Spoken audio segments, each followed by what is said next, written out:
आज Doubtnut app download करें। Doubtnut पर अपने सभी गणित, रसायन विज्ञान, भौतिक विज्ञान और जीव विज्ञान के डाउट्स का करो सफाया। बस प्रश्न की फोटो खींचो, एक ही प्रश्न को क्रॉप करो और तुरंत वीडियो सोल्यूशन पाओ। अभी डाउनलोड करें।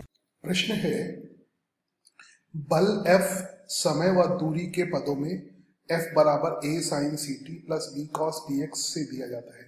तो a अपॉन b और c अपॉन d की विमाएं क्रमशः 4 विकल्प दिए हुए हैं, इनमें से क्या होंगे?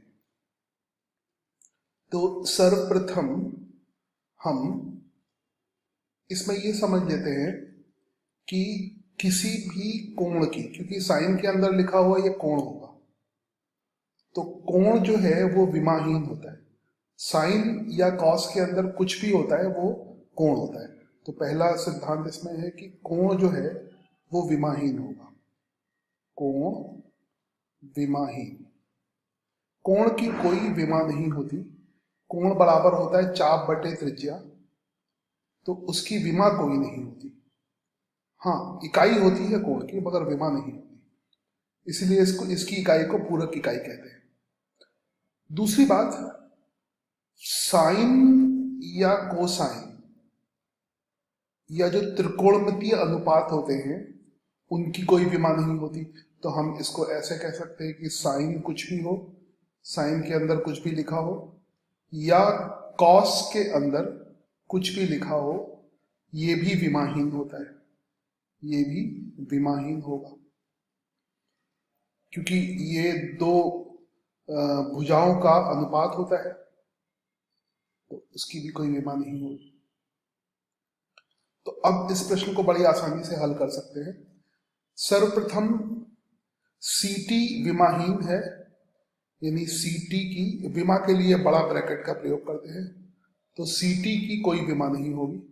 तो C की विमा और T की विमा, T की विमा की जगह हम T लिख देते हैं, T की घात 1, और इधर तो कुछ भी ना आएगा, या इधर हम लिख सकते हैं M0, L0 और T0, मतलब इन सब का मतलब 1 हो गया। तो C की विमा आ जाएगी, T की घात इधर जाएगी तो T की घात -1 हो जाएगी, बाकी तो M0 L0 ही। तो C की विमा आ गई T की घात -1। इसी प्रकार हम D की घात भी निकाल सकते हैं। dx की घात भी इस प्रकार कुछ भी नहीं होगी, तो dx की जो घात होगी, x की घात दूरी के बराबर हो जाएगी L, और इधर आप 1 भी लिख सकते हैं, या M0 L0 T0 भी लिख सकते हैं। तो इस प्रकार जो पद D होगा, पद D की जो विमा होगी वो विमा हो जाएगी L की घात -1, क्योंकि L की घात 1 नीचे जाएगा तो ऊपर L की घात -1 हो जाएगा। तो इस प्रकार C बटे D की जो विमा होगी, C और D की विमा हो जाएगी, वो निकाल, C की विमा आ गई है, D की विमा आ गई है, तो इसमें हमें A अपॉन B और C अपॉन D की विमा निकालनी है। तो सर्वप्रथम हम C अपॉन D की विमा निकालें, तो C बटे D की विमा, इस बड़े ब्रैकेट का मतलब है विमा। तो C की जो विमा है वो आ गई T की घात -1, तो C की विमा T की घात -1 हो गई, और D की विमा L की घात -1 हो गई।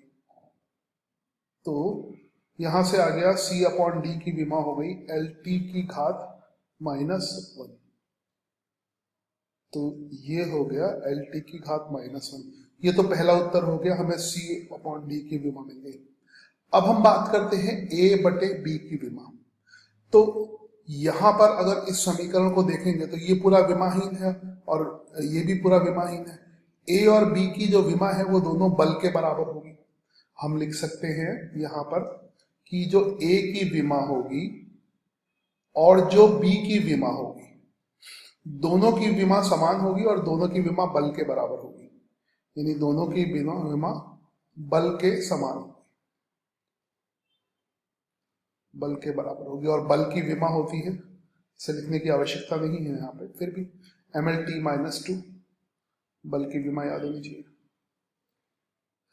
अब इसमें A की विमा और B की विमा, तो A अपॉन B की तो कुछ विमा ही नहीं होगी, दोनों बराबर होंगे। तो अगर हम A बटे B की विमा निकालेंगे तो दोनों की विमा समान है, तो इसकी तो विमा फिर या तो 1 लिख दीजिए या फिर लिख दीजिए m की घात 0, l की घात 0 और t की घात 0। तो ये a अपॉन b की विमा हो गई। अब देख लीजिए उत्तरों को, तो उत्तर में पहला a अपॉन b दिया है, तो a अपॉन b की कोई विमा नहीं होती। दूसरा mlt-2, अगर m की कोई m यहाँ पे नहीं है तो m 0 हो जाएगा, तो mlt-1, माफ कीजिएगा mlt-1, तो c में आ रहा है mlt-1, तो याद है, तो सही उत्तर यहाँ पर c है। कक्षा 6 से 12वीं से लेकर नीट, IIT, JEE वो एडवांस के लेवल तक 1 करोड़ से ज्यादा छात्रों का भरोसा। आज ही डाउनलोड करें डाउटनेट ऐप या व्हाट्सएप करें अपने सारे डाउट्स 8400 400 400 पर।